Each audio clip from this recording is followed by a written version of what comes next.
Hey, Mister here with another weekly news bulletin that covers some of the YouTube and gaming related news that's happened over the last week, some of the larger stories, as well as some of the smaller but still cool stories. And this week we're covering some big news from PewDiePie. We're going to give you the results of all the game awards that's happened recently, announcement of another gaming TV reality show, big news from Vainglory, and a heap of other news as well. With that being said, let the news begin. First up is a story about PewDiePie. He's the YouTuber with 49.6 million subscribers. A couple of days ago, he put out a video saying when he reaches 50 million subscribers, he will delete his channel. And his remarks come on the back of a change in the way YouTube provides videos to people who are subscribed, and for their habit of unsubscribing channels from people that they were subscribed to. In the past, your homepage had your subscriptions on it. Now it contains recommended videos. Now it's been like this for a while. And if you wanted to see the videos you're subscribed to, you need to choose the subscription button instead. So YouTube recommends videos by default, not videos you are subscribed to. Now the result is that subscribers generally don't know when you release a new video because of that, unless they also click the notify bell button next to the subscribe button. And as YouTube is about views, making it harder for people to view your videos means far fewer views for you, but more views for the random stuff that YouTube decides you should be seeing instead. Even though he said he would delete his channel, he also said he'd be speaking to YouTube about the issues. With a little under 400,000 subs to go, he has around 3 more weeks until he hits 50 million, but it's probably going to be less now as other media are starting to report on it. So if the problem is fixed, he stays. Unfixed, he says he is going, but not off YouTube. No, he'll start another channel instead. I don't know, his channel makes him well over 20,000 a month, up to 300,000 a month, so that can be hard to give up, and I guess we'll find out soon, unless he's just decided he's already made enough money off the channel anyway. Next up, we have the full results from the Game Awards. There's a lot to get through with them, so I won't dwell too much on each one, and I'll just give the award name and then the winner.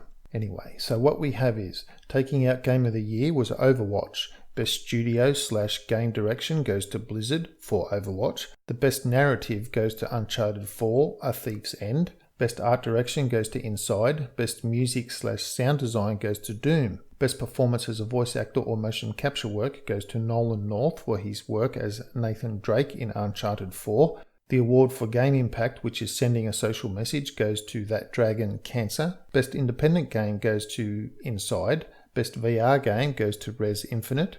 Best Action Game goes to Doom. Best Action Adventure Game goes to Dishonored 2. Best Role-Playing Game goes to The Witcher 3. Best Fighting Game goes to Street Fighter 5. Best Family Game goes to Pokemon Go. Best Sport/Racing Game goes to Forza Horizon 3. Best Multiplayer Game goes to Overwatch. Best Esport Player goes to Coldzera from SK Gaming, and he plays CSGO.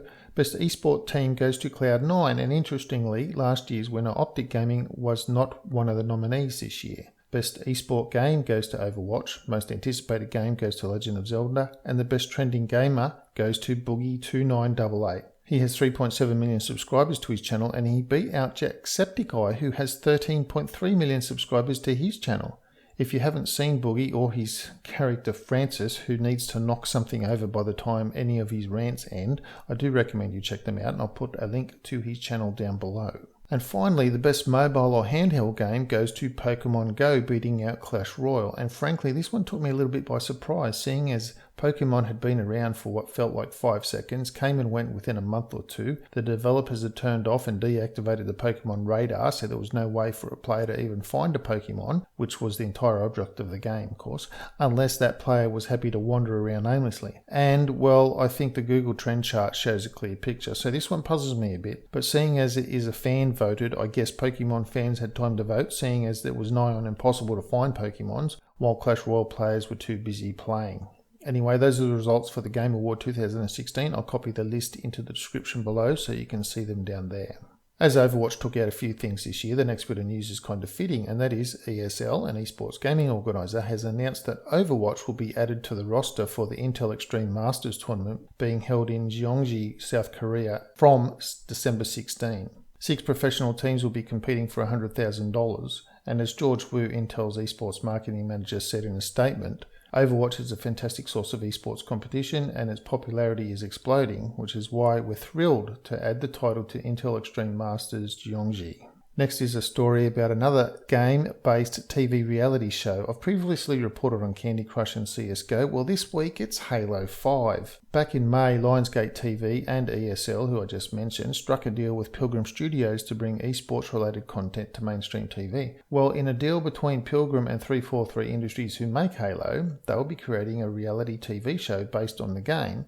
What format it will take, when it's scheduled for release, on what network, etc. They're all still unknown at this stage. The only thing on Pilgrim's website is that a deal has been made and Halo 5 reality TV show will be the result. I'll put a link down below for the press release so you can read that for yourself. Next up is Riot Games, the company who makes League of Legends and who is now owned by China's Tencent Holdings, but allowed to operate independently. While they have won Inc. magazine's Business of the Year for 2016. As Inc. puts it, they look for companies that defy the odds, remake the status quo, and exemplify a movement that transforms their patch of the business world. With the NFL viewership numbers falling by double digits, ESPN posting its biggest quarterly loss ever, quarterly subscriber loss that is, and a world where everything is viewed in very short bursts like Snapchat and such, League of Legends stood out to them as a polar opposite, seeing as each game takes 30 to 60 minutes to play, and the average player plays about 30 hours a month. And with an estimated revenue generation from the game of $1.6 billion for the year, not bad from a free game, and it's all done from in-game purchases, from a game that started from such humble beginnings 10 years ago, it all added up to Riot being Business of the Year. Speaking of Riot, next up is a story about some former employees of Riot. A few years ago, 3 of them left and they formed Phoenix Labs.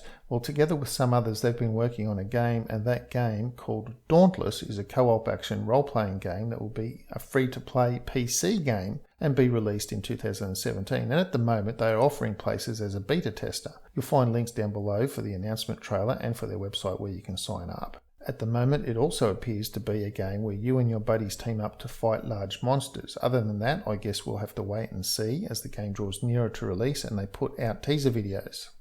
Next up is a story about Vainglory, that is the mobile MOBA style game made by Super Evil Megacorp. Well, they've just announced that beginning in 2017, they'll be offering a franchise program for professional teams.